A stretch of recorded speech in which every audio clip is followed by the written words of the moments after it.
Kwa wale wanaulizanga Kanyambu unakulanga nini? Mbona unanona? Hii ndio nakulanga. Wewe save pesa yako hapo ukisema utakula una save for future reference. Ndio hii. Sukuma ndio hii.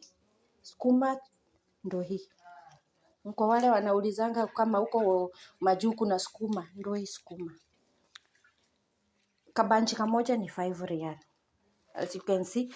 Na hizi ni terere. Mchicha. Ndio hii. Terere. Shilingi 5. Hizi ni pieces 3. Shilingi 5. Alafu naongeza na kaspinach hapo. Kwa tuuzi wangu vitu mzee. Hata sisi si wazee. Don't see us like that. Na hii ni ndoma. Unachamusha, unakula. Alafu na kaunga ka ajab. You got it? Leo nabo leo aba ni bobo urabiubira bio. You see? Hii ni njahe. Njahe tunanunuanga kwa yule madam anaitwa Grace. Ukienda Strand ndio hiyo. Njahe.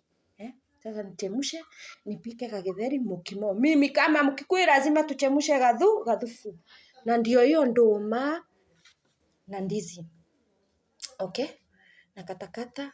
Then nitaweka kwa karatasi, niweke kwa freezer sababu siwezi pika yote. Na mbembe, mahindi ya mchemsho. Kanyambu, mbona unanona? Mimi sitaki hiyo maswali tena. Na hakuna kudanganyanga na ati hapa ni nini. Kula vizuri. Wewe uko Saudi Arabia usijinyime chakula ukitumia watu pesa ukisema eti una save. Utapata account hata ilifungwa hata benki walifunga kama hujakula. Utaambia nani? Utatuita. Sisi hatutakuwa.